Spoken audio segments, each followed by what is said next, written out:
Hi! Today I'm going to show you how to make zombie skull simulades for effectively no money. I think my total cost per unit will end up being about 10, 15, maybe 20 cents a piece. Now, when we first got started, I was using coconuts. And coconuts are very good as a human skull analog. They work very, very well. But they're $2 a piece, okay? Now, it was fine when I only needed 5, 6 coconuts to do a full video. That's back when we were doing a stationary target on this wooden snowman. However, now, I'm building an 8 moving target rig. That means every single time a person goes through the rig, maybe 20 seconds of actual combat, it takes 8 targets. It's $16 worth of coconuts per person. I like to have at least 5 in a shoot. 5 per video, so that's 40 coconuts, $80 worth of coconuts, plus it's a huge mess and doesn't worry about it. I replace them by using this stuff. Is a 50-50 blend of Portland cement and plaster of Paris. If this is 1/3 of an inch thick, it will break it at more or less 85 psi. Now, it works very, very well. However, it takes forever to make them the way I was doing them. I would take a water balloon and basically do kind of a clay mold over it by hand. It took forever. I was happy with it as an analog. I was happy with the cost. However, it took too long to make. So as a production alternative, I came up with these. These combined with these, the internal and external diameter between these two containers is exactly 1/3 of an inch in every direction.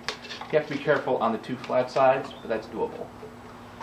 Basically, I'm going to make a mold using this box tape on the bottom because it's affordable. It's also reasonably resistant to dissolving in water. Now, when I'm done with these, hopefully I'll be able to make about 10 at a time, about 30 a day. And that's actually with not a lot of effort. It's just really how many molds I have. If I can mass produce these, I can make more videos and maybe even rent out a few rigs. Now, working with any kind of casting material, obviously you want to make sure it's mixed very, very well. Basically, a stick will do the job. However, a whisk will save you time, but it will cost you a whisk. Alright, now once you've got basically your mold set up, mold making is never a clean experience, so always wear stuff that you don't mind destroying. What you end up with is a thing of PVC that actually has attached by tape. This is just basic duct tape. Now, the reason for this is very simple. Concrete, any mixture you use, is going to slightly expand a little bit.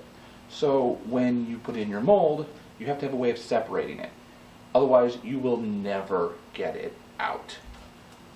I have set up for 5 molds here. Remember, plastic on the inside, a simple lubricant on the interior mold, and just for a footnote, here's a zombie skull I prepared earlier. Now, just like the ones that I actually made by hand, like a kindergartner, basically for the water, now I like the water because, for one thing, it definitely indicates a puncture. Also, it looks really cool on camera if you can do your own YouTube videos. Now, I use very, very basic water balloon. Now, I prefer to put the non-tied side face up. Now, when I do this, I'm simply going to pour my concrete plaster mix over this until you no longer see the balloon itself. That will be sealed.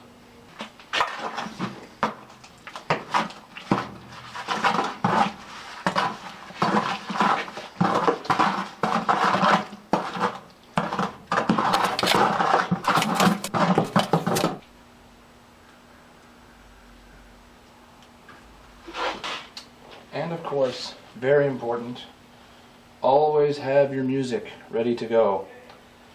This is a long, laborious process, at least in the beginning. And yeah, you need to stay stimulated.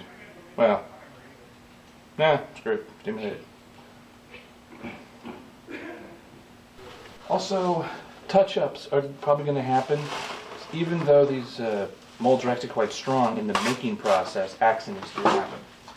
This is my recommendation. If you have a crack, which I do here, it's not a guarantee, but it does help. Have a flat side along your crack, and then give a nice little tie.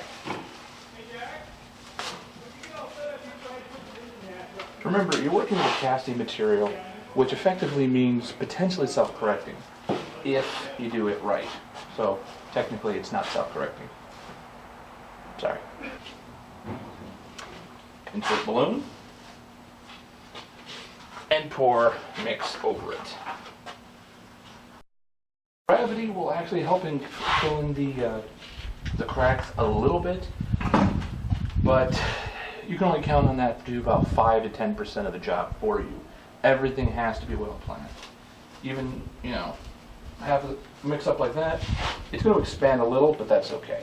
These don't need to be pretty, they need to be functional, which is basically how I get work.